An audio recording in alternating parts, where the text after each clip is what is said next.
kita mulai sambil nunggu yang lain. Nanti jangan-jangan yang lain insya Allah datang ketika wallahu a'lam bisa. Bismillahirrahmanirrahim. Assalamualaikum warahmatullahi wabarakatuh. Alhamdulillah wassalatu wassalamu ala Rasulillah Sayyidina Muhammadin ibni Abdillah wa ala alihi wa sahbihi wa mawala, amma ba'd.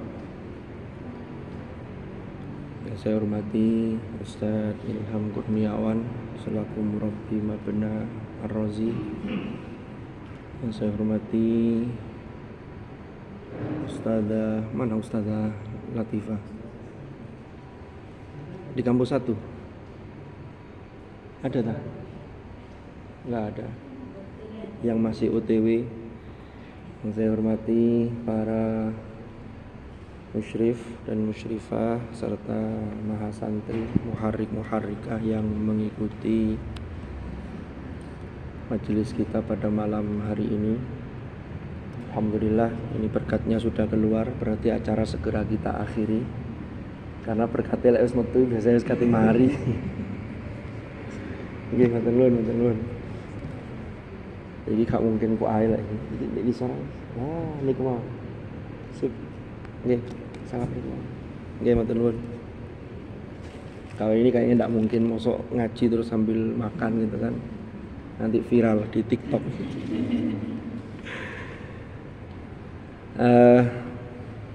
Mudah-mudahan majelis ilmu ini ditakdir oleh Allah menjadi majelis ilmu yang nafi'an mubarakan fid dini wad dunya wal akhirah.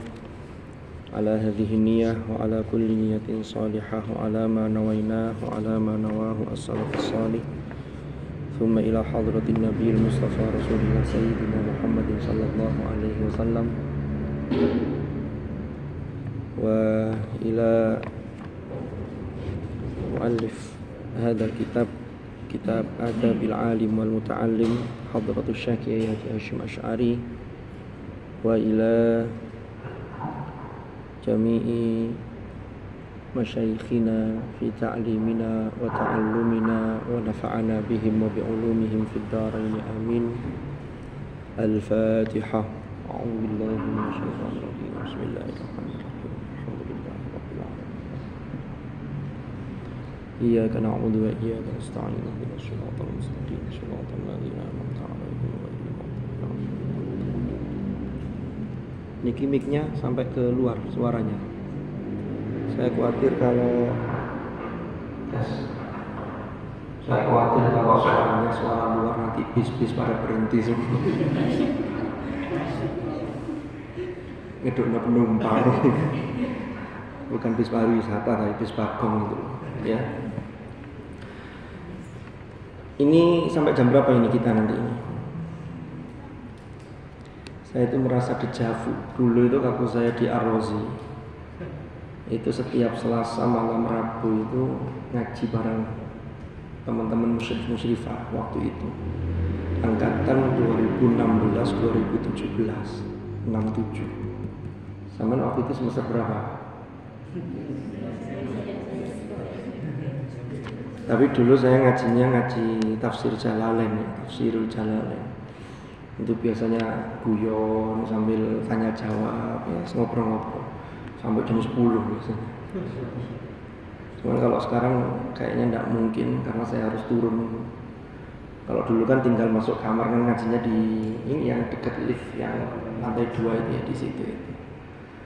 Jadi jam 10 ya nggak masalah, tinggal belok langsung masuk ke kamar kan gitu aja. Ya ini nggak sampai lah, paling kita nanti kita akhiri 21.59 nggak apa-apa. Ya. Baik, bismillahirrahmanirrahim. Ini sebenarnya Ustaz Ilham ini sudah beberapa waktu yang lalu. Itu kan rencana semula kan 2 pekan gantian dengan Yai Hakim. Tapi kan kemudian saya lupa waktu itu saya dikonfirmasi mendadak, tapi pas ketepaan teman-teman izin. Jadi konfirmasi mendadak, izin karena habis susur sungai itu, yang katanya capek itu. Wah ketepaan. konfirmasinya mendadak. Saya sendiri pas baru datang malam, terus izin nih sama Ustaz Davina waktu itu yang WA saya. Sama kemarin juga ya tadi ya. Ya wes alhamdulillah. Jadi itu yang harus kita syukuri. Karena memang biasanya saya Sabtu Ahad itu agenda rutin saya itu ke Jombang, ke Tebuireng, ke Seblak gitu. Ini tadi hari ini lebih awal kembali karena ada beberapa tanggungan, termasuk tadi ada undangan pernikahan putrinya Bunyai Syafi'i itu Pondok Fatimiyah itu, sehingga balik ke sini lebih awal. Makanya kapan hari itu saya sampaikan insya Allah pulau ngaos tanggal 24 bismillah. Mau ngaji meneh kapan? Semester berapa? Bulan depan kan wis liburan ya. Ini sebentar lagi sudah UAS Ma'hadi, UAS reguler. Setelah itu libur, nanti masuk lagi Februari, Ramadan. Februari kan tanggal berapa itu sudah Ramadan ya? Cepat ya. Terus Ramadan gitu, kurang pirang dino pre ini, kurang pirang dino riyoyone. Ya, nggak tahu nanti ngaji lagi kapan ya. Tapi yang penting ini sudah kita mulai, ya.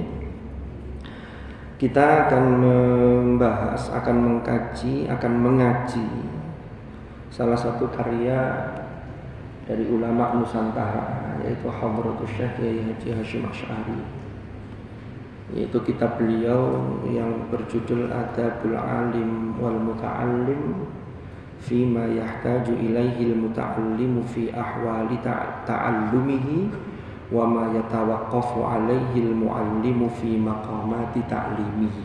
Ini judul panjangnya. Biasanya orang hanya menyebut Adabul Alim gitu aja. Jadi kitab ini selesai ditulis oleh Hadratus Syekh itu sebagaimana di penutup beliau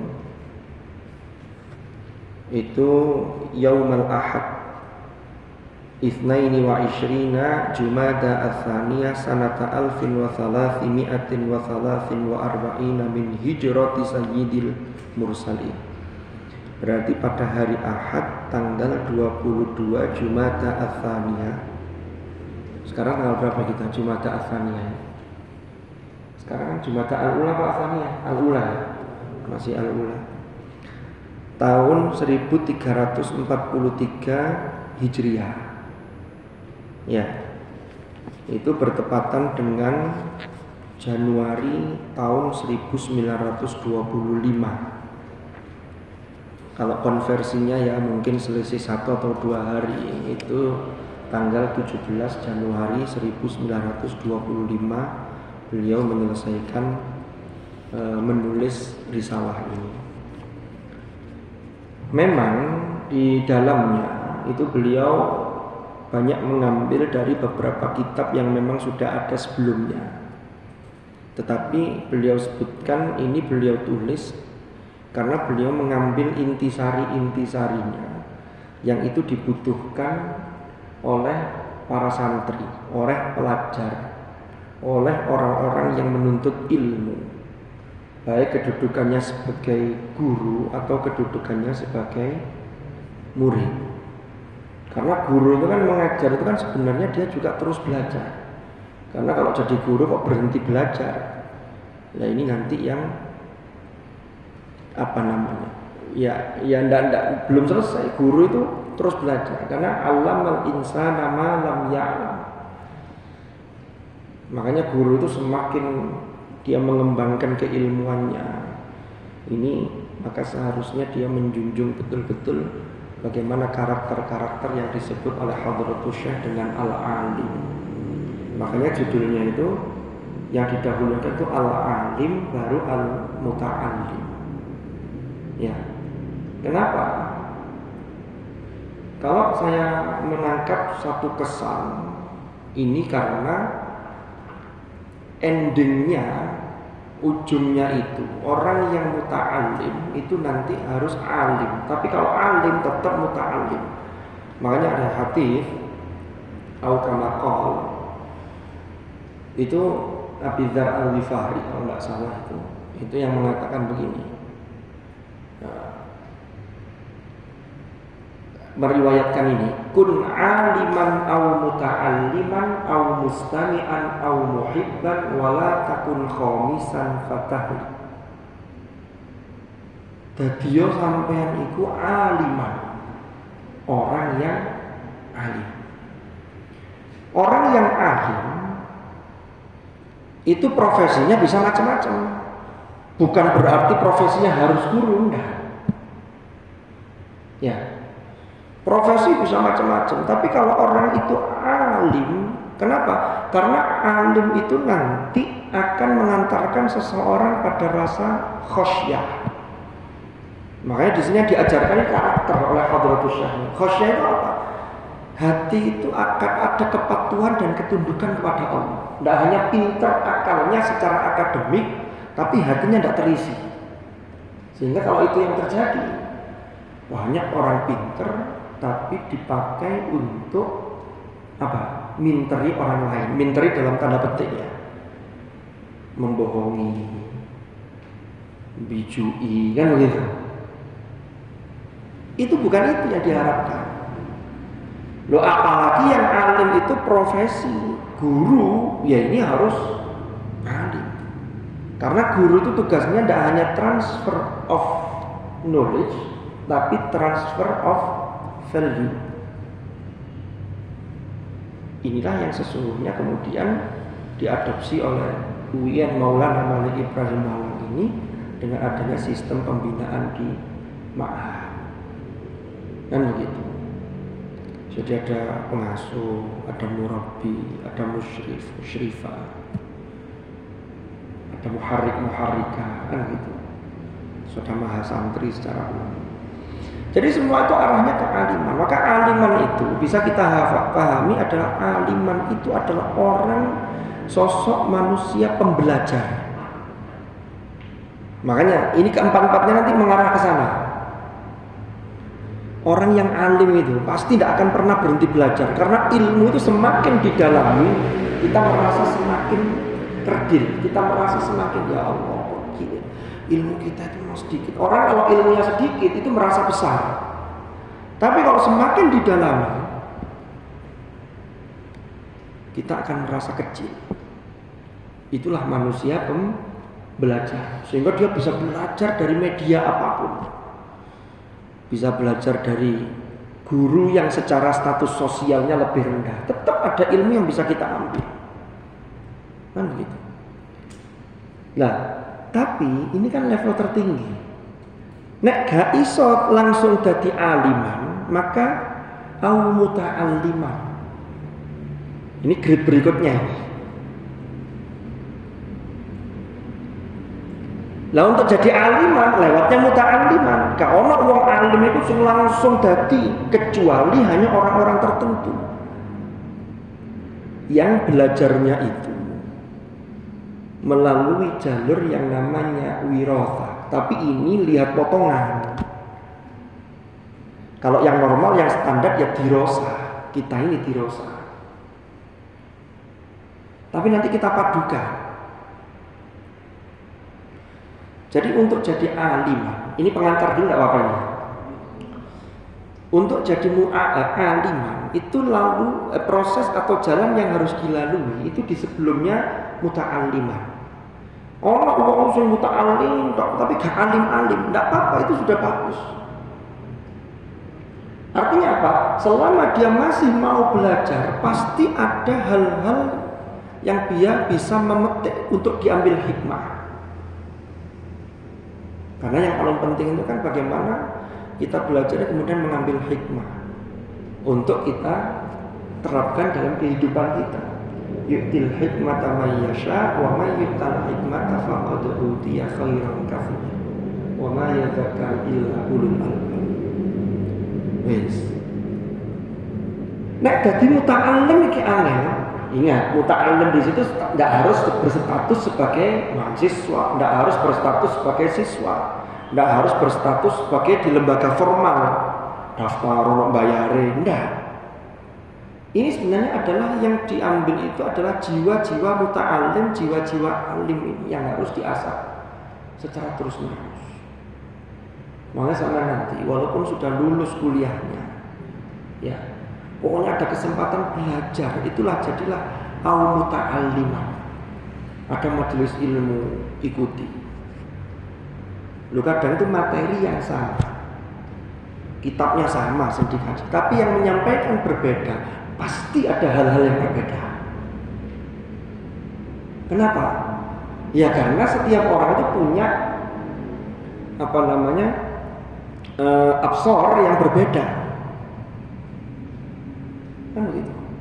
Wa ja'ala lakumus sam'a wal absara wal af'idata la'allakum tashkurun. Jadi absornya berbeda, pengalamannya berbeda. Ada yang tekstual, ada yang kontekstual, ada yang dicontohkan begini-begini. Itu semua berangkat dari pengalaman. Makanya orang aliman, mukhbiran, dia berangkat dari pengalaman. Khabir, ya, dari pengalaman sekian lama, kemudian ada uji coba dan seterusnya, kemudian disampaikan. Nah, begitu. Jadi yang berikutnya, nek dadi muta'allim iku angel au mustami'an. Level berikutnya, ini level yang bawahnya lagi. Minimal gelem dadi mustami'. Hadis ini atau riwayat ini menggunakan mustami'an bukan sami'an. Karena istama'a dengan sami'a itu berbeda. Ini sudah alumni PKPBA semua, atau yang muharrik masih proses PKPBA. Apa bedanya? Ya kalau dulu pernah saya sampaikan waktu peringatan, saya lupa itu di Masjid Tarbiyah itu.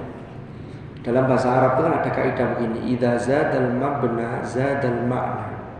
Mabna itu maksudnya bangunan kata, bukan mabna ar-razi, mabna khaldun. Tapi itu juga bangunan ya. Kalau bentuk kata itu bertambah, maka kandungan maknanya juga bertambah. Sobaro dengan iskobaro, itu tingkat sabarnya itu luwih nemen iskobaro. Urusan sholat, itu firman Allah itu bukan wasbir tapi wastobir alaiha. Surat Toha di akhir juz 16 saya baca itu. Wa'mur ahlaka bis-shalah wastobir alaiha. Nah, jadi sholat itu berat. Wa innaha lakabiratun illa 'alal khashiyin. Makanya ayatnya wastobir bukan wasbir. Sami'a itu mendengar biasa. Kalau dia ngaji, krungu suara motor, sami'a agak ngereken. Tapi kalau istama'a itu mendengarkan yang fokus. Sampai ngaji ini mustami. Kalau orang ngaji kok tinggal ngobrol dewe, itu berarti belum menjadi mustami. Mana gitu? Maka kalau belum bisa menjadi muta'allim, apalagi aliman, maka minimal kita mau serius mendengarkan. Mustami' itu cirinya begini, mendengarkan sesuatu, dihayati, diresapi, direnungkan. Kemudian kata-kata yang keluar itu begini, iya ya, yang disampaikannya sama dengan dulu guru saya pernah menyampaikan. Lalu lanjutannya ini yang beda. Kalau orang yang hanya berhenti di sini saja, tidak mau melanjutkan ke muta'alliman atau aliman, maka dia biasanya begini. Wis tahu biar wis tahu dikandani. Jadi urusannya itu hanya wis tahu apa durung. Tapi kalau mustami' yang serius, yang akan naik level menjadi muta'allim, yang nanti akan naik level menjadi alim, itu mikirnya mesti gini. Iya, iki wis ditahu disampaikan, tapi wis tak lakoni ta durung. Sudah saya implementasikan dalam kehidupan sehari-hari atau belum? Bagaimana aktualisasinya? Evaluasi itu terus begitu. Itu yang nanti akan mengantarkan sampai menjadi muta'alim, sampai alim, khosyahnya muncul. Berarti sampai sudah mendapatkan hikmah di situ. Nek dadi mustami'an angel au muhibban. Ya minimal ojo bencilah. Berusahalah, dicoba dulu lah senang majelis ilmu. Orang tuh kalau sudah tidak senang, dikandani apa titik itu gak gelem ngrungokno. Mesti jawabannya ini. Wis seru, sapa sing takok. Enggak nanya, gitu mau gitu. Wis seru. Tapi gak dilakoni. Ya hanya tahu itu sepanjang hanya tahu gitu aja. Ya. Itu kan 4. Kalau diruntut dari bawah berarti muhibban, mustami'an, muta'alliman, aliman. Lalu lanjutannya, wala takun khamisan. Jangan jadi yang kelima. Kelima bawahnya ini, kalau sampai jadi yang kelima, tidak disebutkan yang kelima itu apa? Ya tidak keempat-empatnya. Muhibban juga enggak, mustami' tidak mau, muta'allim juga enggak, apalagi aliman. Fatahlik, maka engkau akan celaka kalau jadi yang kelima. Makanya ilmu itu penting sekali. Agama itu ya di ilmu. Gus Bah itu kan sering ceritakan begini. Ayat dalam surah di juz 26 itu fa'lam annahu la ilaha illallah wastaghfir li dzambika walil mu'minina wal mu'minat wallahu ya'lamu mutaqallabakum wa mathwaakum. Fa'lam itu maknanya ketahuilah. Annahu la ilaha illallah itu ketauhidan. Tetapi sebenarnya pesan implisitnya ketauhidan agama itu, sampai sudah punya keimanan, itu harus diilmoni. Makanya ono ilmu sing fardu ain. Cara bersuci itu gimana, cara sholat itu gimana. Itu kalau sampai tidak tahu fatal. Karena itu ilmu-ilmu yang fardu ain. Ilmu tentang ketauhidan, ketuhanan. Itu. Jadi inilah yang kemudian adabul alim wal muta'allim ini level yang tinggi. Tetapi ingat, ini kan kalau diterjemahkan kan etika guru dan murid. Padahal yang dimaksud itu sebenarnya alim itu tidak hanya yang punya atau yang berprofesi sebagai guru atau ustadz, itu semua. Karena setiap kita itu punya kewajiban menuntut ilmu. Utlubul ilma minal mahdi ilal lahdi. Faridoh itu nemen banget wajib. Makanya sampai ada tak marbutohnya itu faridoh nemen. Nah kita ini belajar adabul alim wal muta'allim, mudah-mudahan ini bisa mengantarkan kita untuk melandasi atau landasan keilmuan kita itu betul-betul karakter. Karena orang belajar apapun itu kan pasti nanti endingnya Rabbana ma khalaqta hadza batila. Ulul albab itu berarti karakternya sudah muncul. Kalau orang sudah mengatakan Rabbana ma khalaqta hadza batila subhanak, maka di situ tidak ada kesombongan, tidak ada orang merasa ini saya yang paling hebat, saya penemu ini. Semua itu adalah titipan Allah. Cuman dititipi antara ini itu beda-beda takarannya. Terus nanti bidangnya kalau yang fardu kifayah itu juga beda. Jadi yang saya maksud tadi, untuk menduluk ini semua maka diperlukan 2 arah. Pertama namanya dirosah. Dirosah itu ilmu secara kasbi. Kasbi itu apa? Secara sunnatullah kita ini belajar. Karena secara sunnatullah kalau ingin pinter ya belajar. Ya. Makanya sampai ada ungkapan, saya tidak tahu tapi ungkapannya siapa itu. Tapi pernah disampaikan guru saya. Kata beliau begini, nek pingin pinter ya sinau. Ya, nek pingin barokah ya khidmah. Khidmah itu bentuknya banyak. Sama jadi musyrif, jadi muharrik, jadi murabbi, murabbiyah, itu bagian dari khidmah. Khidmatul ilm. Ya, khidmatul adab. Khidmah kepada guru juga khidmah kepada ilmu. Ya. Terus nek pengin manfaat itu taat. Jadi kata kunci 3 ini. Nek pengin barokah khidmah, pengin manfaat dengan taat, nek pengin pinter ya sinau. Lah sinau ini dirosa. Dirosa itulah yang kalau dalam doa kita, Rabbi zidni ilma. Ya Allah, tambahkanlah kepadaku ilmu. Terus sinau itu kalau sampai support, sampai dukung dengan apa tadi? Taat dengan hikmah, ini nanti bisa mendownload namanya wirasa.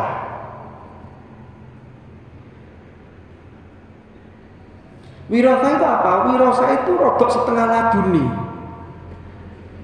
Jadi kalau dalam surah Al-Alaq itu ada ayat Iqra bismi rabbikal ladzi khalaq khalaqal insana min 'alaq Iqra wa rabbukal akram alladzi 'allama bil qalam, itu dirasa. Kalau 'allamal insana ma lam ya'lam wirasa. Contoh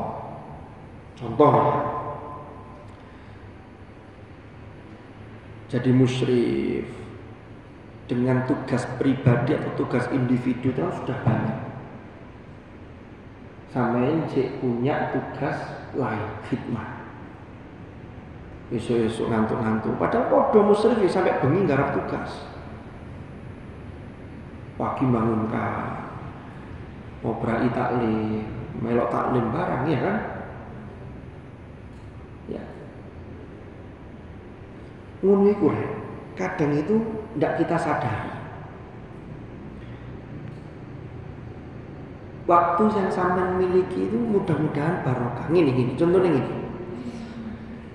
Nek sampean iku nggarap sesuatu, moco gak paham-paham, itu kadang-kadang itu ada satu hal yang kemudian wah, ada wirafah di situ, ada yafqahu qawli. Itu barokah hikmah sama taat itu. Enggak langsung protes. Enggak Ustaz, saya yang ngeluh gak paham-paham iki kalau saya dadi musyrif. Ojo kuwatir. Dunia gak mesa iki tok gitu loh. Engko sampean nek wis lulus. Lho bener ini hak ini. Ngono kok.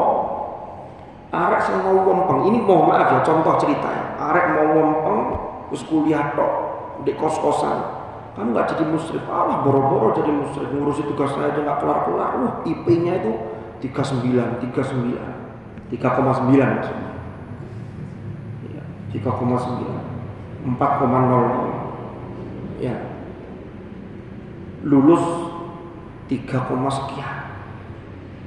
Umpama orang sing dadi musyrif karena tadi itu sambil khidmah. IP 3,64.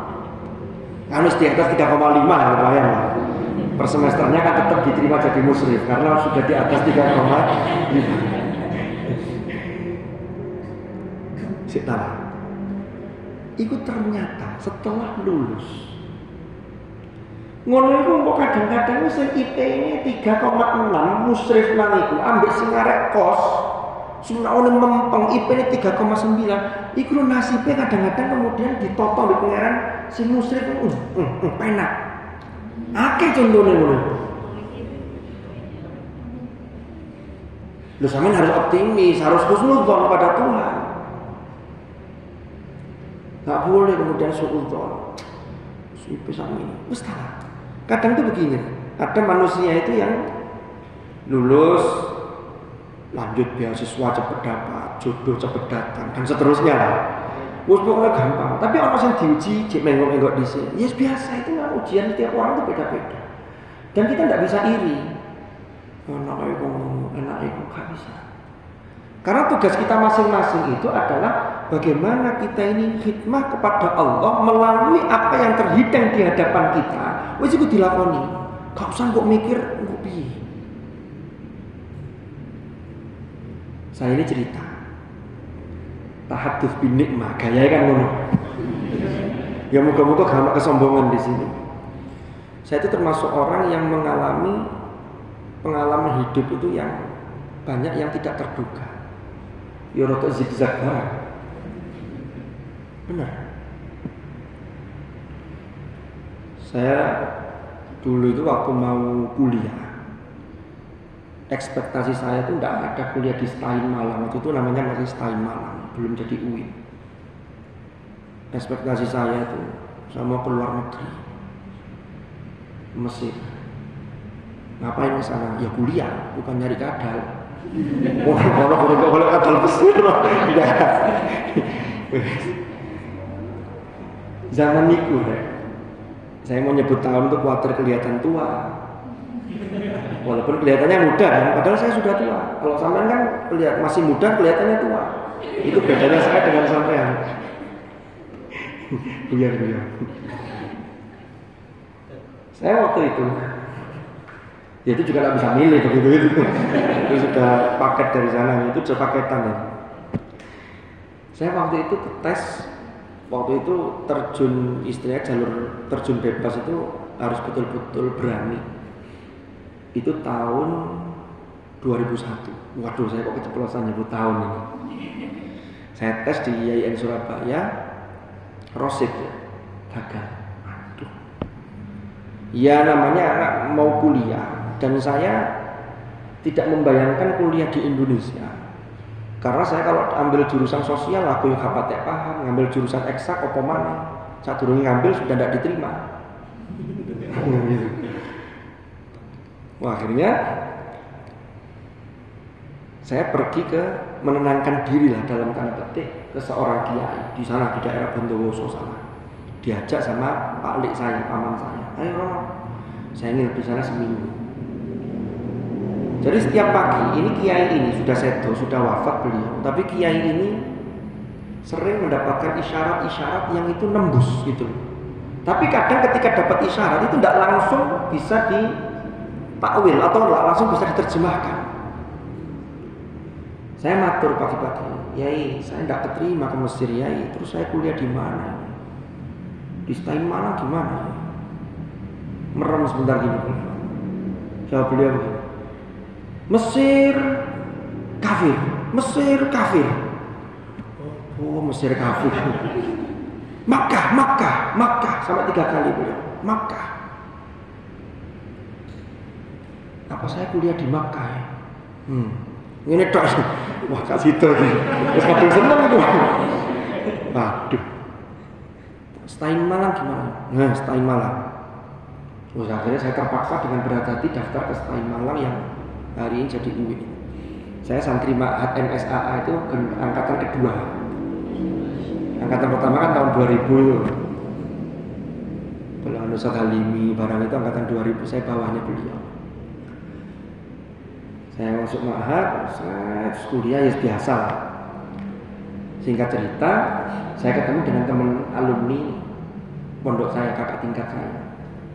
Ngajak teman-teman, ayo ngadakan kumpulan, ayo. Apa? Teman-teman alumni sama kita bikin jamiah teman-teman yang menghafal Quran. Ya wes saya gawe. Saya semester 1 waktu itu. Setiap Jumat itu ngumpul di Masjid Tarbiyah di atas itu urunan 500 perak. Bantingan begitu, tuku camilan, beli air, ngaji, saling simak. Hanya untuk mencari komunitas biar kita punya ikatan untuk deras. Wes. Terus singkat cerita sampai kemudian JKH diresmikan oleh pihak UIN termasuk pemberian beasiswa di tahun-tahun pertama itu. Beasiswa waktu itu bebas SPP. Tapi SPP-nya ya waktu itu saya SPP 300.000. Itu sudah 1 semester.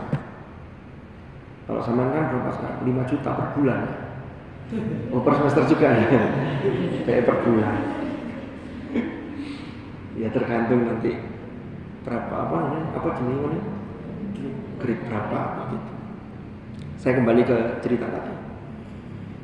Karena saya sering ngurusi terkait dengan teman-teman yang tahfidz ini. Saya bolak-balik ke BAK, bagian akademi.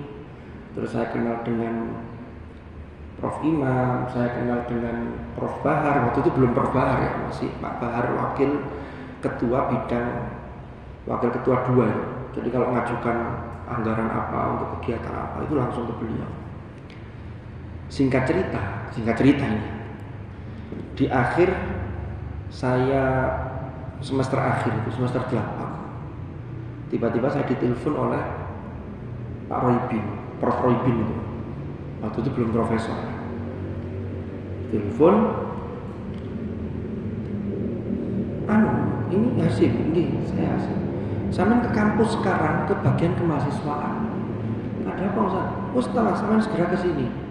Waktu saya datang ke sana, tiba-tiba beliau bilang begini, saya barusan ditelepon Prof Imam dari Jeddah, disuruh diperintah untuk nyari mahasiswa yang hafal Quran sama bisa bahasa Arab untuk diusulkan jadi petugas haji. Nah terus, aja biodata sampean aja. Oh, ini biodata saya tulis nama, alamat, status enggak. Saya serahkan lah. Lama enggak dipanggil, tiba-tiba 2 minggu setelah itu, saya pas mau pergi ke Jombang naik motor, saya ditelepon. Ini ada surat dari Kemenag Pusat, dari Depak, waktu itu Depak namanya, Departemen Agama Pusat. Saya harus masuk ke asrama haji pelatihan hari Kamis. Itu hari Senin ditelepon. Suratnya dikasihkan ke saya, fotokopiannya itu ada syarat-syaratnya, bawa ini kok. Langsung saya Selasa itu ngurus surat-surat itu. Rabu saya berangkat. Latihan di sana seminggu. Setelah itu nanti kemudian di akhir tahun 2005 itu kemudian berangkat sebagai petugas. Jadi haji gratis plus jadi petugas, dan di sana 66 hari. Lama. Saya pulang haji, saya sowan ke kiai ini lagi, kiai yang 4 tahun yang lalu itu dawuh tadi itu Makkah. Saya matur, ini saya petugas haji kemarin, apa yang dulu isyarat dengan Makkah? Insya Allah. Lu itu butuh 4 tahun itu. Makkah itu baru terrealisasi min haitsu la yahtasib, yang tidak pernah saya duga. Makanya kita jangan suudzon pada Tuhan. Allah itu menyiapkan hal-hal yang terbaik, tapi yang boleh jadi memang kita tidak tahu. Ya memang kita tidak tahu karena kita terbatas. Sampai kemudian saya pulang dari haji, ya. Kemudian 2006 saya lanjut S2 di Jakarta. Ya saya lanjut S2 ya S2 aja. Tidak mikir nanti mau daftar dosen pokoknya S2, karena nyari BSA waktu itu adanya di Jakarta. Ini belum ada BSA. Makanya saya ke Jakarta. 2007 saya sudah menikah. Jadi saya nikah itu usia 25 lebih 7 bulan. Belum punya pekerjaan. Modalnya apa? Niat dan yakin iyakunu fuqara ayyughnihimullahu min fadli. Lu iya, Ustaz Ilham. Benar. Jadi saya tidak pernah punya ikatan dengan perempuan selain yang jadi istri saya hari ini. Oh iya. Apakah saya tidak laku? Ya enggak. Wong yang nembak saya secara offline itu secara langsung itu ada waktu itu. Saya semester 1, semester 2 itu ada yang kirim salam. Oh, mesti kirim salam. Tiba-tiba langsung datang orangnya. Gimana sih? Salamnya sudah diterima kemarin. Diterima apa enggak? Langsung waduh. Maaf saya enggak siap untuk pacaran. Saya baru ketika saya sudah merasa siap, bismillah. Kan usia saya waktu itu kuliah, itu kan sudah usia teman-teman seangkatan saya kan 2 tahun di bawah saya, karena saya kan masih di pondok dulu kan. Jadi sudah tua. Setelah menikah, istri saya waktu itu semester 7, belum lulus. Ya, istri saya di Malang, saya di Jakarta karena saya masih S2. Istri saya kuliah dibiayai orang tuanya, saya dibiayai orang tua saya. Gitu. Ya nikah, kita nikah, tapi enggak pakai resepsi ya. Tapi waktu itu yang hadir yang kita undang ya Gus Is, almarhum Yai Muzaki, almarhum Sasyafaat, terus Profesor Samsul Ulum itu kan guru-guru saya, beberapa orang saja yang kita undang sama tetangga sama keluarga. Ya. Setelah itu saya pulang, teori selesai, tapi belum lulus, tinggal ngerjakan tesis. Saya pulang, saya bingung, nyambut gawe apa ini? Sudah punya tanggungan kan istrinya, walaupun istrinya kuliah dibiayai oleh mertua, tetapi kan secara hukum ini kan sudah berada tanggungan kewajiban saya. Tiba-tiba itu di rumah saya itu di Sikosari, tempat orang tua saya itu, toko yang dulu dikontrak orang untuk fotokopian, tiba-tiba kontraknya selesai dan tidak memperpanjang, kosong kan tokonya. Saya ketemu teman saya itu juga begitu. Dulu waktu jadi mahasiswa itu jualan buku, akhirnya ditunjuk oleh Jogja. Waktu itu buku masih rame, tahun 2007. Sebelum itu masih kuliah. Itu ditunjuk oleh Jogja untuk sebagai perwakilan wilayah timur, termasuk Malang sampai ke Indonesia Timur. Akhirnya saya ditawari, mau jualan buku. Loh, ya saya tidak punya modal. Gak usah modal, konsinyasi, titip aja. Nanti yang penting laporan setiap bulan. Oh ya mau, ada tempat, ada. Nah itu saya mulai belajar nyambut gawe. Loh saya dulu jualan buku, itu saya lakukan. Yang penting orang itu jangan gengsi gitu. Wah, akhirnya saya jualan buku 2007. Nah sebelum itu tiba-tiba, setelah itu atau sebelum itu saya lupa, saya ditelepon, saya dihubungi oleh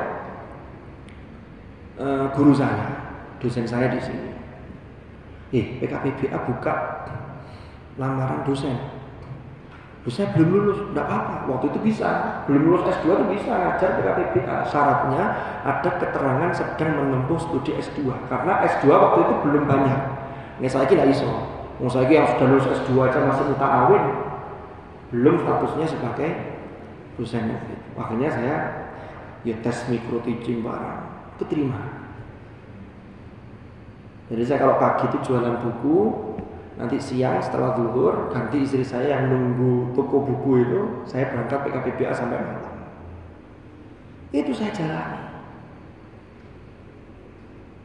Ya, jadi 2007 itu saya sudah di PKPBA, ngajar PKPBA. Sampai 2010 saya pindah ke Jombang.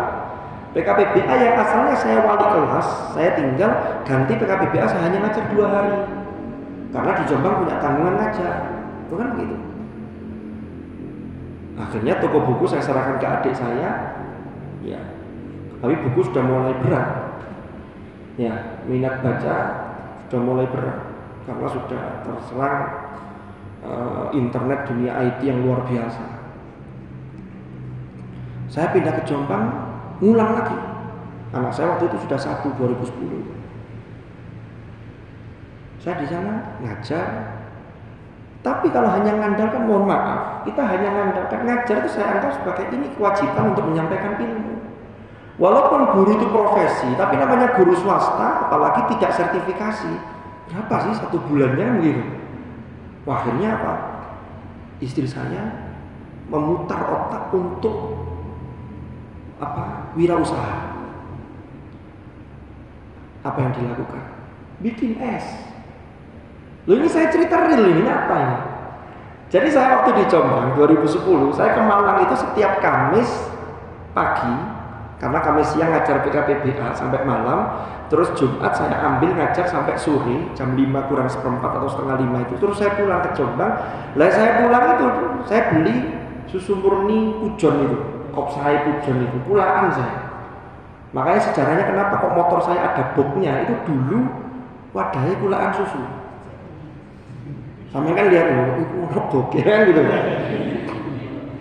Bahkan dirasanya Mbak Rara, itu majikom.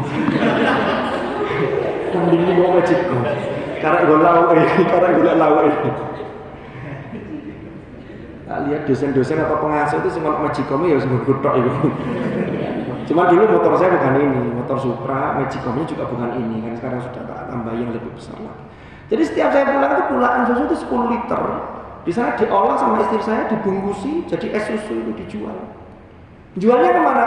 Dititipkan koperasi pondok. Koperasi pondok Tebu Ireng saya titipkan, koperasi sekolah di sebelah situ di Kuarong saya bawa sendiri. Saya yang bawa. Jadi saya bawa pagi itu sebelum saya ngajar, 6:30 kurang 1/4, kurang 10 menit. Saya naruh dulu termos di koperasi, sudah terus saya ngawasi arah-arah yang datang-datang gitu. Intinya ngomong cocok gengsi gitu loh maksud saya. Ya, terus berjalan sampai 2014. Begitu 2014, saya di sana sebenarnya tanggungan sudah banyak. Ngajar di sekolah menengah, sampai ngajar di perguruan tinggi swasta di Tebu Ireng itu. Tiba-tiba 2014 itu ditelepon sama Prof Hamid, belum profesor waktu itu, Prof Hamid kepala pusat bahasa itu kan dulu akrab dengan saya karena beliau S3 di Jakarta, saya S2, jadi waktu bimbingan itu sering bareng naik bis, ngobrol, saya diceritani apa, ditutur-tuturi begitu. Lah, saya di WA, ada formasi ini, daftar dosen. Saya jawab, saya sudah punya tanggungan enggak di Jombang begini. Enggak dijawab sama beliau, wah enggak enak nih. Saya sewani ke beliau, terus bunyi. Nah, ini ada formasi. Kalau saya formasi PNS ini banyak ini formasinya. Kalau saya enggak ada salahnya dicoba. Ini CAT pertama. Jadi saya itu CAT pertama. Kalau sekarang sudah CAT semua ya. Dulu CAT pertama masih betul-betul ketat. Jadi CAT pertama, kalau lulus itu baik, kalau enggak berarti namanya yang baik dari Jombang. Ngoten nggih. Kiai yang di Bondowoso tadi itu kan masih ada waktu itu. Saya telepon beliau. Niki ya ada formasi PNS, saya daftarkan. Iya, daftar. Tapi Jombangnya jangan ditinggal kalau keterima. Sudah begitu kan ya. Makanya saya sejak keterima 2015 sampai hari ini saya setiap Sabtu Ahad ke Jombang. Karena amanahnya tadi itu. Akhirnya saya tes ya sekali itu. Jadi tes, kok ternyata kemudian saya lulus. Akhirnya saya balik ke Malang 2015. Sekarang dibalik. Kalau dulu waktu saya di Jombang, tadi saya sempat cerita ke Ustaz Ilham itu. Dulu ke Malangnya Kamis Jumat, ketika saya di Malang ke Jombangnya Sabtu dan Ahad. Itu ternyata tak hitung-hitung sudah hampir riwari kalau dihitung dari 2010 ya 14 tahun. Dari 2015 sudah 9 tahun, mau 10 tahun ini. Ya harus ditelatennya. Yang penting itu hikmah. Selama kita ini saya masih ingat kata-katanya Al-Mukarram Kiai Imron Jamil itu. Beliau itu kan ngisi ngaji di mana-mana, rutinannya buat di masyarakat betul-betul turun. Pernah beberapa kali itu, ya karena mungkin supirnya juga kelelahan, tengah malam itu kecelakaan, sampai akhirnya beliau pakai kursi roda di sini patahin. Beliau dipesan, "Bah, jenengan masih sakit loh, nggak kok ngaji ya?" Apa jawab beliau? Lek fisik itu digawe ngaji, ambek di ora gawe ngaji mesti rusak. Manusia itu tidak ada yang abadi, tidak ada yang kekal kok. Mesti rusak. Lah saya kira pada rusak, mending gawe ngaji. Begitu. Itu semangat betul. Makanya tadi kun aliman au muta'alliman au mustami' au muhibban itu lengkap sudah. Kembali ke cerita saya tadi. Begitu saya masuk ke UIN 2015, ya, saya dulu tinggal di mertua, Riwariwi. 2016 awal mau dibuka angkatan pertama pendidikan dokter, anak-anak kedokteran. Tiba-tiba mudir waktu itu Gus Is, saya pas soal beliau moro-moro dawuh begini, "Mas, siap-siap. Sampai nanti ngewangi di Arnozi, di kedokteran, belum Arnozi waktu itu namanya, karena masih ditimbang ada 2 nama. Kalau tidak Arnozi apa gitu yang diusulkan ke Pak Rektor." "Nopo, Bos?" "Yo, jadi pengasuh di sana." Wah, saya kaget. Waduh, tidak punya bayangan saya. Karena saya dulu tidak pernah jadi musyrif, tapi istri saya jadi musyrifah. Saya dulu karena sudah sibuk di JGH tadi itu, yang sekarang jadi HTQ itu. Karena itu saja Karena saya juga ngurusi sejak awal dulu. Saya biasanya pulang ke Singosari ke rumah orang itu sampai malam gitu kan, banyak ngurus-ngurus. Nah akhirnya itu begitu 2016 Maaf sini jadi, murah-murah SK saya jadi. Padahal waktu itu status saya belum PNS penuh, masih CPNS. Pertama ditempati itu nama santri masuk Agustus ya. Agustus akhir saya baru perajabatan di Balai Diklat Surabaya. Kemudian saya baru pindah itu tanggal 1 Januari 2017. 2 tahun setengah ya dulu di sini. Sampai 19 kemudian pindah ke sana. Kemudian Ustaz Fatah di sini. Itu ceritanya begitu. Ini cerita gak apa-apa dari Allah. Waktu ini konten. Saya khawatir sudah 21:59. Jadi nggak ini intinya begini loh. Saya mau menceritakan itu bukan untuk menunjukkan sayanya, enggak kayak apa ya. Terus saya ingin ini. Terus nek uang iku terus ada apa lah harus dipuji wong. Bukan itu yang saya ingin sampaikan. Pesan yang ingin saya sampaikan bahwa mudah-mudahan dari pengalaman yang saya lalui, mungkin pengalaman saya kan juga berbeda, tapi satu hal, pertama, khidmah jangan sampai hilang dalam kehidupan kita. Yang kedua, jangan pernah bersuudzon kepada Tuhan. Kadang ditata gitu. Saya kalau lihat teman-teman saya yang enak-enak koncoku diangkat jadi PNS masih usia belum 30. Loh saya ini sudah 30 lebih baru pengangkatan. Padahal yang lain-lain sehingga masih muda-muda itu cepat karirnya. Ya sudahlah, setiap orang itu berbeda. Kullu ya'malu ala syakilati farabbukum a'lamu biman huwa ahda sabila. Sudah, yang penting tadi itu terus khidmah. Ada pertanyaan? Mungkin ada ya. Jam berapa selesainya?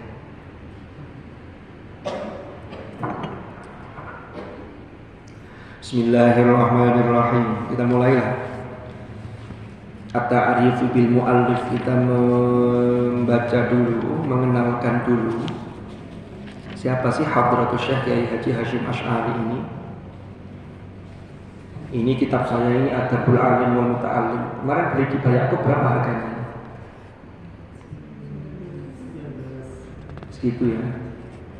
Punya saya ini murah, 2.700. Saya beli tanggal 16 Mei tahun 1997. Makanya ini banyak maknanya ini loh, banyak coretannya. Karena ini waktu saya di pondok dulu, waktu MTS ngaji kitab ini. Ini saya mulai ngaji Jumat 16 Mei pukul 16.29 lebih 50 detik. Terus khatam, ini ngaji kosongan kayaknya cepet sih. Cuma nanti kita tidak usah cepet-cepet ya. Kalau bisa ceritanya diperbanyak.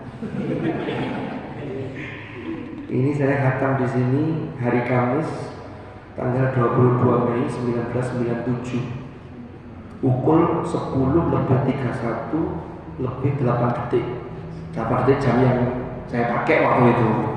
Jamnya orang lain ya bisa beda, karena itu sifatnya ijtihadi aja. Jadi dulu yang ngajar saya ini, saya ngaji kitab ini ke almarhum al-maghfurlah Gus Isom. Gus Isom itu Kiai Isomuddin Hadzik, itu Sibtul Mu'allif, itu cucunya Hadratus Syekh. Beliau itu yang punya jasa, yang berjasa mencari manuskrip-manuskrip yang terserak, yang belum terungkap bahwa ini karyanya Hadratus Syekh. Sampai sekarang Kebuiren itu masih punya tim, namanya tim Turof Kebuiren. Itu yang kemarin soal ke Kudus kemana, itu melacak manuskrip atau apapun yang berkaitan dengan Hadratus Syekh. Jadi mulai genealogi keilmuannya, ini belajar ke sini, lalu ada tulisan apa, itu semua sekarang dikoleksi. Nanti beberapa kitab itu, makanya di Irsyadus Sari, kumpulan kitabnya Hadratus Syekh yang Hasyim Asy'ari itu kan, yang edisi dulu dengan sekarang itu sudah nambah. Karena itu tadi baru ketahuan, ada kitab ini, ada kitab ini. Sekarang sudah masuk proses pentahqiqan. Jadi seperti kitab Risalah Ahli Sunnah wal Jamaah ya, Itu kan yang sekarang kan ada tahqiqnya. Jadi kalau ulama dulu itu biasa nulis, kayak Gus Bahar itu kan sering ceritanya, biasa punya kitab itu tidak hanya satu versi cetak, tapi ada beberapa, yang itu ada beberapa redaksi yang berbeda. Ya, jadi karena ulama dulu itu ya nulis kan, muridnya nulis kalau kaca sastri kan, tapi ternyata itu nanti saling melengkapi. Makanya kalau sampai nanti ngaji ke Gus Bahar, itu beliau itu, saya itu kan pernah beberapa kali ngaji ke Gus Bahar. Ini sudah lama tidak dipanggil. Itu bareng rombongannya Dzurriyyah Tebuireng sama Asatidz Tebuireng. Itu kalau beliau ngaji itu, ngaji kitab beliau itu pinggirnya itu kakek catatan beliau. Karena beliau kalau ngaji itu tidak hanya didelok, tetapi tidak hanya dilihat, tapi dilengkapi. Saat footnote nanti ini keterangan ini syawahidnya ada di mana? Ada di kitab ini, diambil ini, diambil ini. Jadi biasa tengah-tengah ngaji, cung itu panggilan sana ya, manggil orang dalam, anak dalam yang biasanya ngambilkan kitabnya beliau. Cukup nanti kitab ini dibuka lagi. Jadi sekali ngaji itu kadang buka kitab ini. Tapi yang baca korennya bukan beliau. Jadi korennya kalau risalah ahli sunnah kita langsung suruh baca. Kalau seperti Ihya itu Dzurriyyahnya Mbah Mun sekarang itu baca, kemudian beliau jelaskan, dikupas satu lafaz itu bisa dalam sekali. Jadi ngurung ngambil delok beliau tok itu rasanya gak apa-apanya. Itulah yang saya katakan tadi, ilmu itu semakin di dalam, itu semakin kita merasa kecil. Jadi ada coretannya, ada ini, tapi ya betul-betul dapat banyak ini. Terus saya pernah ngaji kitabnya Sayyid Muhammad Alawi Al-Maliki Al-Hasan, Mafahim Yajib an Tusahhah. Itu ceritanya begini, ini cerita mana? Waktu itu dia diundang ngaji itu, dipanggil itu ngaji untuk hari Selasa. Baru diinfo itu Ahad malam, dadak sekali. Sudah diinfo Ahad malam, ikut apa enggak? Bismillah ikut. Selasa saya izin, enggak ngajar. Ya, saya bilang ke ketua rombongannya, Mudir Ma'had Ali Tebuireng itu, saya tuh kalau ada panggilan ngaji beliau, kalau tidak ikut emang karena kesempatan ini tidak bisa, tidak semua orang punya kesempatan ini. Terus niat kita barokah, ngalah barokah. Oke. Akhirnya ngaji. Saya duduk di sini, Ustaz Roziki di sini, Mudir Ma'had Ali itu, ada beberapa orang Gus Bahar di sini. Itu tengah-tengah ngaji itu beliau cerita guyon, kan biasa kalau ngaji ya begini itu. Dididik guyon, wah tapi sebenarnya ada di YouTube saya itu ada beberapa rekaman, cuma akhir-akhirnya sudah nggak boleh direkam. Jadi kalau ngaji suruh ngaji aja, nggak boleh direkam. Terus tiba-tiba beliau menghentikan gini, ngaji niat ngaji niat ilmu, ojo niat barokah doa. Saya langsung dijauh sama Pak Roziki, jangan saya. Sampai kena, iya waduh. Padahal saya sampaikan ke Pak Roziki, bukan ke Gus Bahar. Tapi beliau itu persu. Ngaji ya niat ini, ojo ngalah barokah. Ya Allah. Ini cerita. Bismillahirrahmanirrahim. At-ta'rifu bil mu'allif. At-ta'rifu utawi pengenalan bil mu'allif kelawan mu'allif. Ismuhu, jadi iku itu isinya ini semua. Lalu ismuhu utawi namanya mu'allif wa nasabuhu dan nasabnya. Huwa Muhammad Hashim Ibnu Ash'ari Ibni Abdul Wahid Ibni Abdul Halim Al-Mulaqqabi bi Pangeran Benowo Ibni Abdul Rahman Al-Mulaqqabi bi Jaka Tingkir Sultan Hadiwijaya Ibni Abdillah Ibni Abdul Aziz Ibni Abdul Fattah ibni Maulana Ishaq walidi Radin Ainil Yaqin al-Masyhuri di Sunan Giri. Muhammad Hashim bin Asy'ari at-Tabuirenji, Tabuiren al-Jumbani.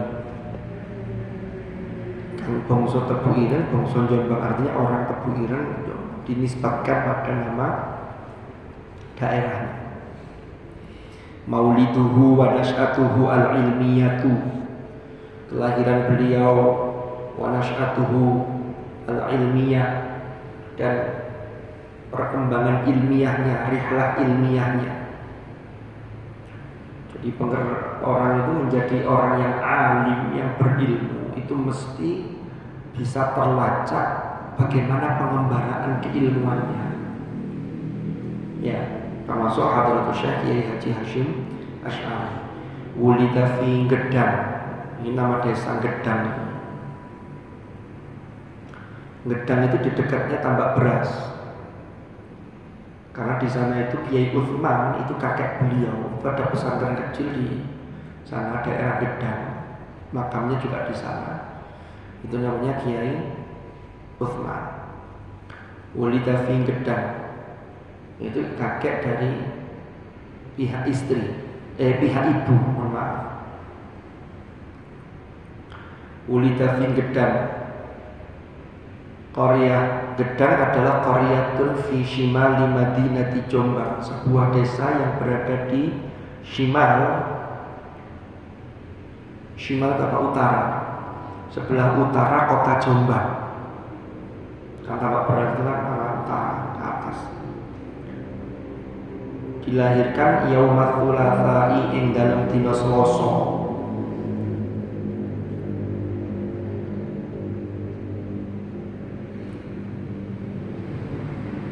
24 Dzulqa'dah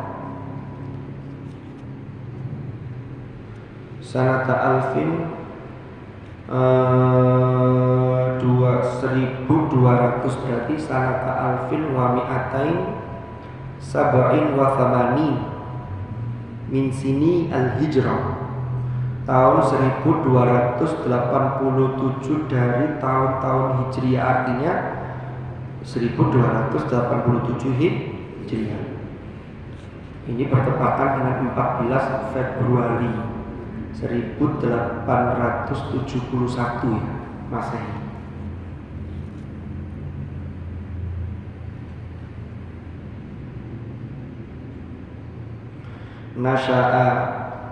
Nasya'a tumbuh, wa tarabba, dan menerima pendidikan atau terdidik, ya menerima pendidikan, fi hijri walidihi, dalam limpahan kasih sayang atau dalam pengawasan ayahnya. Artinya beliau ini diajari sendiri oleh ayahnya, karena ayahnya ini Kiai Asy'ari ini juga kiai yang punya pesantren di daerah Desa Keras. Desa Keras itu sebelah baratnya Tebuireng, terus ke barat. Ahsanat tarbiyatin, kelawan saapi-api pendidikan. Berarti apa? Pendidikan agama menjadi dasar yang menjadi pondasi. Wa qara'a lan membaca alaihi ing atase walidihi, wa qara'a sapa muallif yaitu Kiai Muhammad Kiai Hashim Asy'ari ini alaihi ing atase walidihi al-Qur'ana ing Al-Qur'an, wa jumlatan minal kutubid diniyati, wa jumlatan dan beberapa minal kutub saking piro-piro kitab ad-diniyati kang bangsa agama, artinya juga belajar ke ayahnya itu kitab-kitab agama. 5 tahun pertama beliau ini banyak diasuh oleh kakeknya yang Mbah Usman, Yai Usman. Kemudian usia 5 sampai 10 tahun ke depan sampai 15 tahun itu dengan ayah beliau. Dan sudah ada santri-santri yang lain juga di situ. Baru setelah 15 tahun usia beliau Berarti tahun 1800 berapa? Kalau 71 tambah 15 berapa? 1886. Itu beliau mulai keluar mengembara ke pesantren-pesantren. Ada di Wonokoyo, terus ke Mojokerto, tapi tidak lama ya. Minal kutubid diniyati ila an kamula rusyduhu, sampai sempurna apa rusyduhu, kepandaiannya. Artinya sampai, yaitu tadi, untuk yang dasar-dasar sudah dikuasai semua, lalu pengembangan beliau kemudian keluar nyari di yang lain. Thumma rohala, kemudian melakukan rihlah yang ilmiah, fi talabil ilmi, kemudian bepergian untuk mencari ilmu dalam hal menuntut ilmu, ila ashharil ma'ahid, menuju ke paling terkenal biro-biro ma'had. Jadi ma'had-ma'had yang masyhur, yang terkenal, al-ma'ahid al-islamiyah fi biladi Jawa, di tanah Jawa. Minha,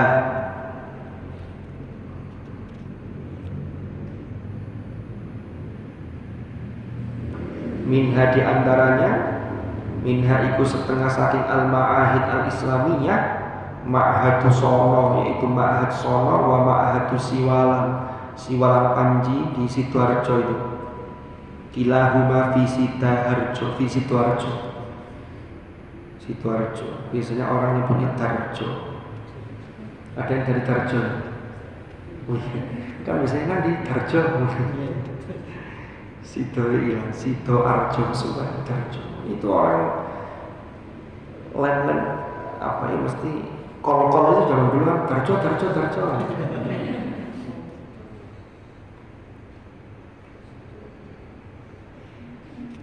Tapi ini urutannya, kalau seingat saya, itu ke Pondok Siwalan Panji itu ketika beliau itu sudah nggak tahu ya sejak usia berapa, yang kemudian oleh Kiai Yakub itu kan diambil menantu.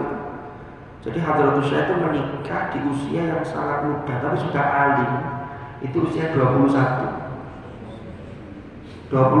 Karena kiainya ini sudah melihat potensinya, wah kiai ini wajib mantu, terus berangkat bareng-bareng ke Mekah, mukim di sana. Ternyata istri dan putranya wafat di sana. Ini istri yang putrinya Kiai Yakub Siwalan Panji Sidoarjo itu. Kemudian pulang Indonesia bareng-bareng sama mertuanya, tapi tidak lama kemudian Hadratus Syekh balik lagi ke sana. Di Mekah kemudian bermukim selama 7 tahun.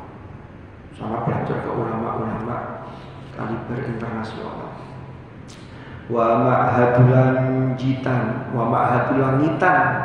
Tuban. Tulisan Tuban jangan keliru ya, Tuban. Jangan ditulis Tuban, nanti beda. Tuban, nanti beda maknanya. Tsumma intaqala ila ma'hadi Bangkalan fi jazirati Madura. Ini ke Syekhana Khalil Bangkalan. Wala zama dan bermulazamah sapa muallif, yaitu Kiai Hasyim Asy'ari, berinteraksi secara intens, bermulazamah fihi ing dalem ma'had Bangkalan, sahibal karomati ing sahibal karomah, wong kang duweni karomah, keistimewaan, kemuliaan. Rupane Asy-Syaikh Khalil Waliyullah atau Waliyullah, yaitu Syekh Khalil Waliyullah. Summa hajar. Ini kayaknya yang penting mengenalkan secara umum. Tapi kalau urutan kayaknya tadi itu. Karena ketika sebelum ke Mekah itu, setelah dinikahkan dengan putrinya Kiai Yakub itu yang pertama kali. 1 tahun di sana, kemudian istri dan putranya wafat, pulang bareng mertuanya Kiai Yakub tadi. Tapi tidak lama setelah itu Kiai Hasyim balik lagi ke Mekah. Tsumma hajar, kemudian berhijrah sapa mu'allif ila diyaril makkiyah, ke negeri-negeri Mekah, ke Mekah sana di tanah Hijaz, wal masyair al haramiyah dan al masyair haramiyah. Fa'aqama biha, fa'aqama maka bermukim atau bertempat tinggal sapa mu'allif biha kelawan adiyar al makkiyah iddata sanawatin ing pira-pira tahun, tepatnya sekitar 7 tahun, karena beliau berangkat ke Makkah itu kalau tidak salah 1892, ulang 1899. Kemudian sempat mengajar di pesantren ayahnya. Kemudian beliau mulai mendirikan pesantren Tebu Ireng. Itu tahun 1899, di usianya yang masih usia berapa berarti itu? 1899 kurangi 1871 berarti berapa? Berapa? Belum 30 kan ya? Belum 30. Sudah alim, sudah diakui keilmuannya. Bahkan nanti saya jelaskan, ini saya bawa ini. Ini ada kitab Al-Inayatu bil Qur'anil Karim fi Makkah al-Mukarramah khilal al-qarni rabi'a asyara lil hijrah an-nabawiyah, ta'lif Dr. Ahmad Muhammad Al-Maghribi. Selama ini orang itu hanya mengira Hadratus Syekh Kiai Hasyim Asy'ari itu fannya itu di bidang hadis. Karena masyhur sekali kalau Hadratus Syekh itu tidak hanya menguasai, tapi sangat punya semua. Tapi beliau itu hafal Al-Kutubus Sittah. Makanya Tebu Ireng itu dulu menjadi jujukan, sampai sekarang masih dilestarikan, masih ada yang ngaji Sahih Bukhari, Muslim itu terus muter itu ada. Sekarang Kiai Kamuli yang ngaji itu, ya santri Tebu Ireng dulu. Lah, banyak orang yang mengira Kiai Hasyim itu hanya ahli di bidang hadis. Padahal kalau ulama-ulama dulu itu keilmuannya itu tidak hanya satu fan, dan itu biasanya landasannya itu Quran. Jadi kalau ada yang mengatakan bahwa Hadratus Syekh Kiai Hasyim Asy'ari itu tidak hafal Quran atau bukan penghafal Al-Quran, itu dibantah oleh data dalam buku ini. Di buku ini sampai tak tekuk ini. Ini ada di halaman 107. 107 itu pembahasan tentang masyahirul huffaz. Masyahirul huffaz. Jadi para huffaz, para penghafal Quran yang masyhur di tanah haram ketika itu siapa saja itu ditulis di sini sampai tahun wafatnya. Ini kan bicara tentang abad ke-14 Hijriah. Kita kan sekarang pertengahan abad 15. Loh, ini disebutkan di sini. Wa minhum man tuwfiya fil aqdi sabi' minal qarn, ay minal qarni rabi'a asyar. Jadi antara masyahirul huffaz itu ada yang wafat di dekade ke-7 dari abad ke-14. Berarti tahun 1366. 300 sekian itu berarti dekade ke-7. Karena 66 itu sampai ke 70, sampai ke ini kan dekade ke-7. Ini disebutkan ini. Hasyim, dalam kurung Muhammad Hasyim Al-Jumbani. Jadi buku ini saya dapat dari Dr. Abdul Azim, dosen UM. Dulu S3-nya di sini, tapi S1-nya di Ummul Qura di Mekah. Beliau dapat dari perpustakaan di Madrasah Saulatiyah. Bahkan dijelaskan juga, ini rinci sekali, termasuk ini setorannya ke siapa, di pintu keberapa, di Mekah ketika itu. Jadi setoran Quran. Makanya tidak heran kalau Hadratus Syekh itu juga belajar kepada Syekh Mahfud Termas, Syekh Mahfud At-Turmusi, ya. itu juga tidak hanya ahli di bidang hadis, tapi ahli di bidang qiraat. Qiraat asyar, beliau mensyarahi qiraat asyar, bayangkan. Ya jelas apa Quran, tidak mungkin mensyarahi kitabnya Ibnu Jazari kok kemudian tidak hafal, tidak mungkin. Cuman kan gitu, ulama dulu itu karena keilmuannya luar biasa sehingga Quran itu menjadi landasan, gak pakai ketok. Maka ilmunya ini yang nampak. Quran sudah menjiwai gitu. Lek arek saiki loh, mohon maaf ya.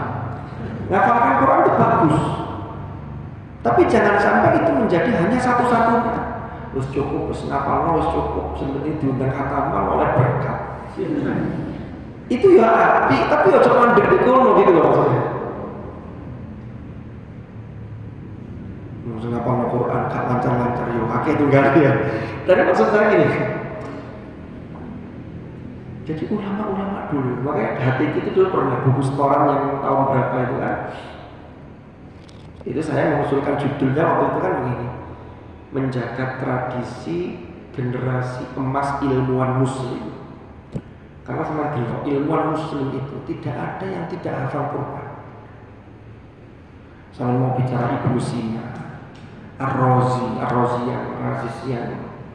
yang dokter ini. Karena ada Ar-Razi yang kedokteran, ada Ar-Razi yang Fakhruddin Ar-Razi yang Tafsirul Kabir, itu beda orang.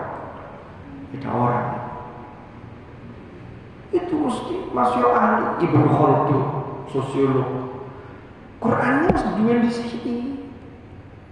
Karena Quran itu landasan utama, gitu loh. Makanya orang dulu itu kalau menulis karya, mau ngutip Quran, ngutip hadis, itu mesti hafal. Hadis yang dikutip itu mesti hafal. Imam Ghazali menulis dalam Ihya itu 4.000 hadis lebih yang beliau kutip, itu beliau hafal. Nek wong nulis buku hari ini, termasuk saya, itu kalau menulis hadis di buku karya saya, durung mesti hafal. Kenapa? Soalnya hadisnya kopas atau maktabah syamilah. Jangan biar apa internet. Ya, jadi alat ilmu itu betul-betul fisudur. Nah, saya ini fisudur, boleh ibarisi, terus diblok, kopas, nggak makalah yang ngono. Tapi gini-gini kalau sih nggak makalah saya ini, turun mulai saya ini, ya Allah. Itu bisa kita gunakan untuk membantu kita. Tapi jangan digunakan sebagai satu-satunya acuan. Sama harus percaya, saya total percaya. Kok sing pinter ya itu, sing pinter sama gak pinter-pinter. Tapi kalau sampai minta bantuan, tapi sampai mau untuk menggali, baca, kejar lagi ini, itu akan dapat sesuatu, gitu loh. Jadi saya ulang sekali lagi ya. Hadratus Syekh Hasyim Asy'ari, makanya beliau itu sangat senang kepada santri-santri penghafal Quran. Makanya Ramadan itu terbiru itu sejak dulu itu zaman Hadratus Syekh itu ngimami tarawih itu santri-santri yang hafal Quran. Belum ulama yang lain. Jadi kalau ulama Nusantara saja sudah luar biasa. Makanya Syekh Nawawi Banten yang sampai belajar Qomi Utuyan, itu Quran jangan ditanya apakah beliau hafal Quran. Itu pertanyaan itu sudah tidak lagi muncul. Kenapa? Karena itu mutlak gitu loh. Jadi ini yang harus kita teladani beliau-beliau. Wa qara'a ala akabiril ulama'i fiha. Sedikit lagi. Wa qara'a ala, dan beliau belajar kepada para ulama-ulama besar, para pembesar-pembesar ulama fiha di Hijaz, di Diyar Makkiyah.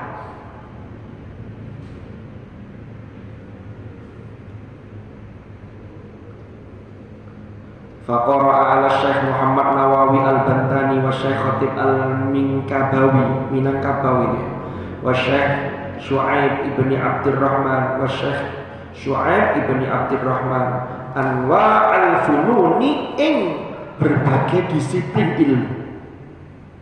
Jadi yang beliau pelajari itu disiplin ilmunya banyak. Hadis iya, yang lain-lain juga iya, fikih, usulul fiqh, dan seterusnya, tafsir.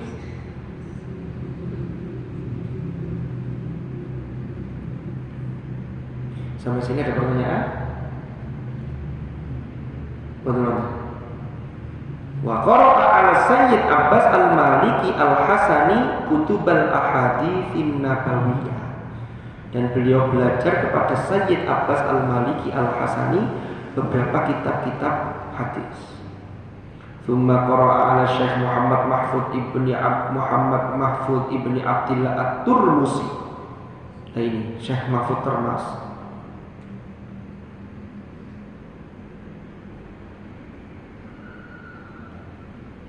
Al-ulum asy-syar'iyyah wal alatil adabiyyah wal a'mal al-haditsiyah. Jadi ilmu-ilmu syariat, ilmu-ilmu alat, termasuk di dalamnya ada sastra, al-arud wal qawafi, lalu al-a'mal al-haditsiyah. Itu beliau belajar kepada Syekh Mahfud Termas hatta adraka katsiran, hatta adraka sampai mengetahui sapa muallif katsiran ing banyak hal minal ma'qul, dari sesuatu yang sifatnya ma'qul wal manqul dan riwayat. Ma'qul itu ra'yun, jadi bagaimana cara logika berpikirnya seperti apa, ya itu ma'qul. Manqul itu riwayatnya.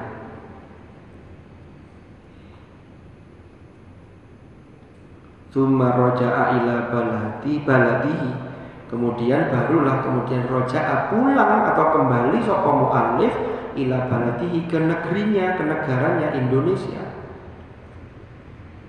Waktu itu tahun 1899, Indonesia belum merdeka, Sumpah Pemuda juga belum ada. Tetapi diriwayatkan sebelum pulang itu Hadratus Syekh itu dengan beberapa teman-temannya itu di depan Ka'bah itu berikrar. Untuk apa? Untuk menegakkan agama Allah dan membebaskan negara yang dalam kondisi penjajahan. Itu kan perang dunia waktu itu kan. Dan Inggris itu paling banyak yang punya koloni, negara-negara jajahan. Makanya bahasa Inggris kemudian menjadi bahasa internasional, yang paling banyak menjajah negara-negara lain. Itu beliau sudah berjanji di depan Ka'bah untuk berjuang membebaskan dari penjajahan. Itu bersama teman-teman beliau dari beberapa negara, tidak hanya dari Indonesia. Fahaqqaqa kemudian merealisasikan, wa allafa dan menyusun, mengarang, wadafaqo. Apa itu dafaqo? Apa? Mendalami. Tak ngerti makna dulu. Ada yang tahu? Oh, mencurahkan. Wadafaqo dan mencurahkan, wasonnafa dan mentasnif, ya mengarang, menyusun strategi juga. A'malahu ing a'mal beliau. A'malahu itu ada usaha-usaha yang beliau lakukan al-khairiyati kang bangsa kebaikan. Ya menulis buku, ya mendirikan pesantren. Kan 1899 kan mulai mendirikan pesantren. Disitulah beliau bisa mengaktualisasikan diri sekaligus mengamalkan ilmu yang sudah beliau peroleh dari guru-guru yang luar biasa. Dan hanya itu, wa harakatihi, dan gerakannya, termasuk gerakan apa? Melawan penjajah. Tapi beliau tidak langsung, beliau bikin strategi. Bagaimana nanti perang semesta? Itu strateginya disusun oleh beliau. Harakatihi al-ijtima'iyyati kan bangsa sosial, bangsa ijtima'i. Ba'da an raja'a min baladillahil haram, wallahu a'lam Pun ya, besok sampai kuliah.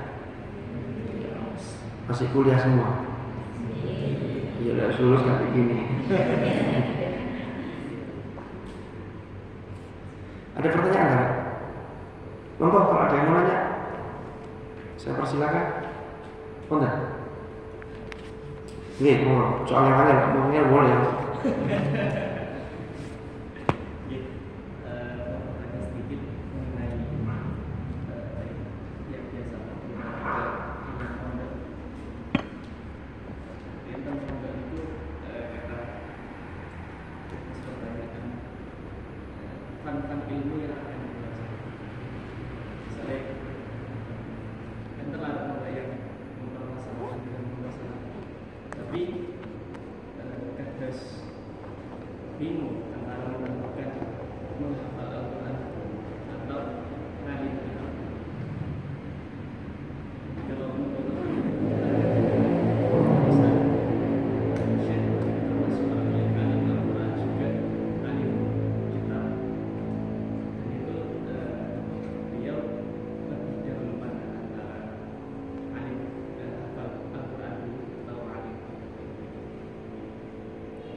Ini pertanyaan yang luar biasa, bagus nih.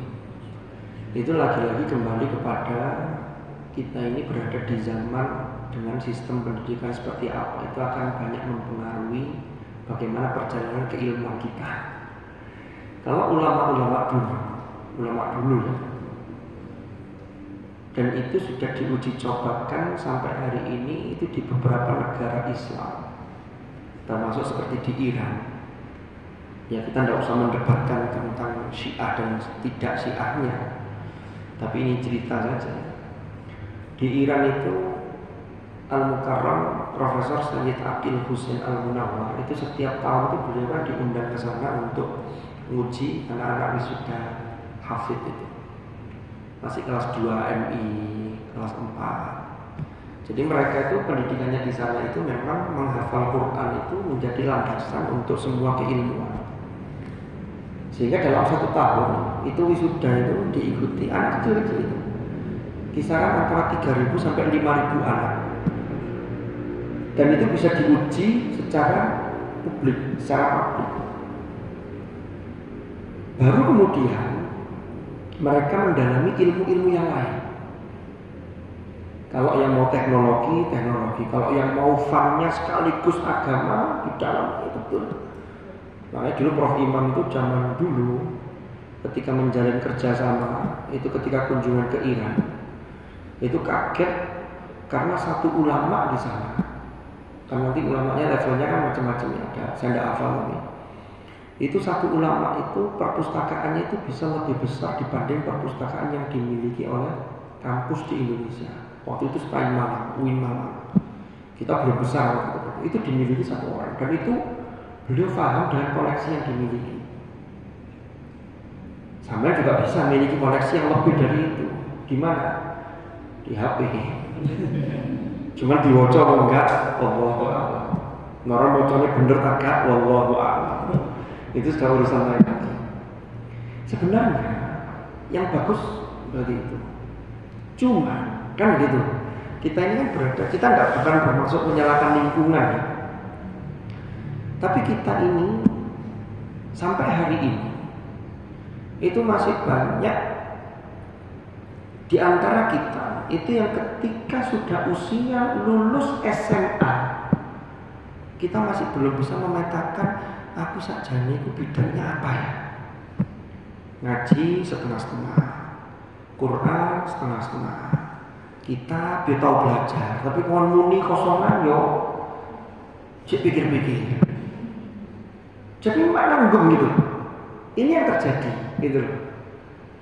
Nah, kalau ditanya lebih baik dahulu mana, itu masing-masing orang punya pengalaman dengan kondisi di Indonesia yang seperti ini. Ada teman saya dulu musohi, Ustaz Masyudi. Kalau Ustaz Masyudi itu Qurannya dulu, cuman ya nanti ngalahin.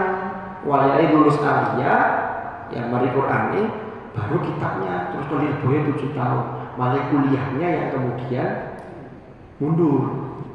Lah saya kan gak gelem kadang-kadang kuliah aku selak tua pengen ndang kuliah. Padahal kuliah itu kalau dasarnya landasannya ndak kuat itu di kuliah itu ngambang. Umpamanya aku atin ini gak jelas ini, gak jelas ini, gak jelas ini. Karena kuliah itu pengembangan. Ya kecuali kalau jurusan-jurusan yang memang seperti teknik arsitektur. Tapi selama agama kita itu adalah Islam, maka seharusnya landasan-landasannya sudah dikuasai. Makanya ulama-ulama dulu yang ahli arsitek, yang ahli matematika itu, yang dasar-dasar itu sudah beres dulu. Itulah yang kata Imam Al-Ghazali, ilmu itu ada urutannya, ada yang fardu ain.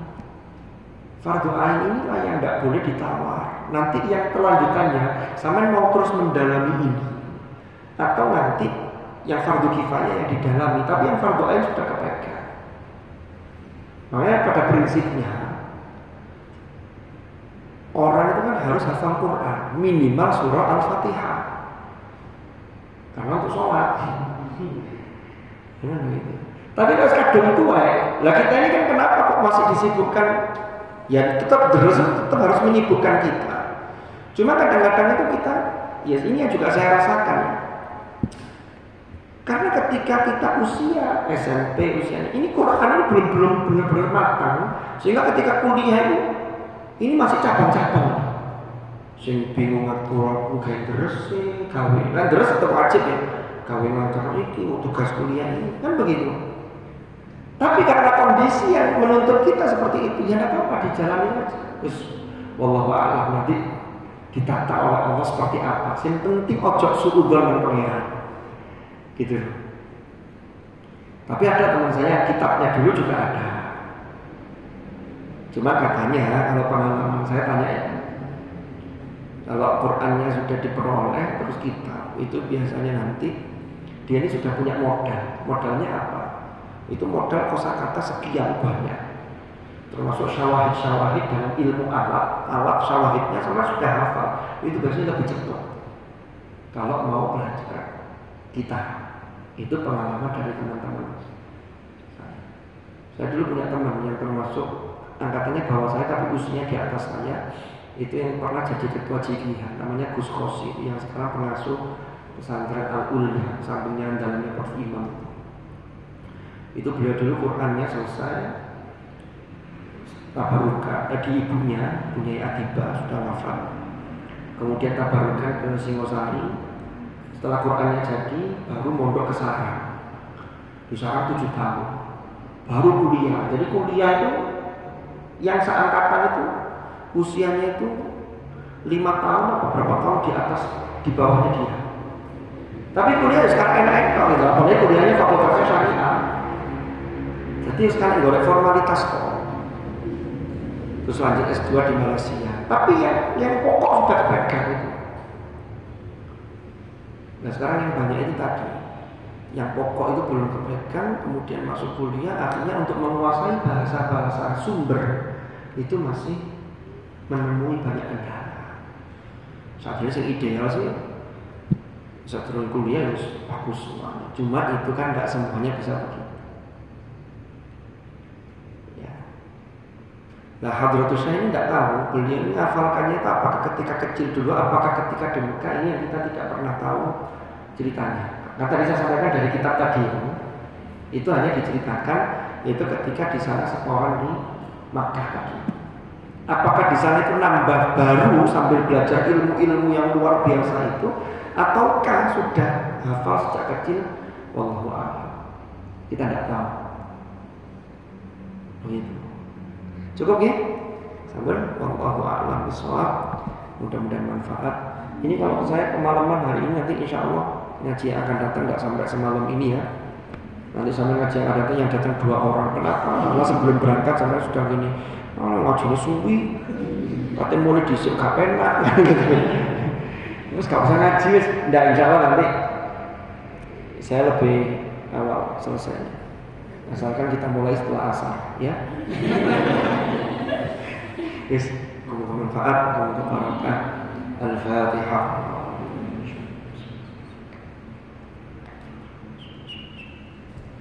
Bismillahirrahmanirrahim. Alhamdulillahirabbil alamin. اللهم صل وسلم على سيدنا محمد كريم الآباء والأمهات. اللهم يا الله اجعلنا وأولادنا وذرياتنا وأهلنا وأصحابنا وطلابنا وطالباتنا من أهل العلم وأهل الخير وأهل التقوى وأهل الذكر ومن الذين اصطفيت من عبادك الذين ورثوا كتابك وسبقوا بالخير بإذنك برحمتك يا أرحم الراحمين. اللهم اجعل اجتماعنا هذا اجتماعا مرحوما وتفرقنا من بعده تفرقا معصوما ولا تجعل معنا وفينا شقيا ولا محروما برحمتك يا أرحم الراحمين. وصلى الله على سيدنا محمد والحمد لله رب العالمين. الفاتحة.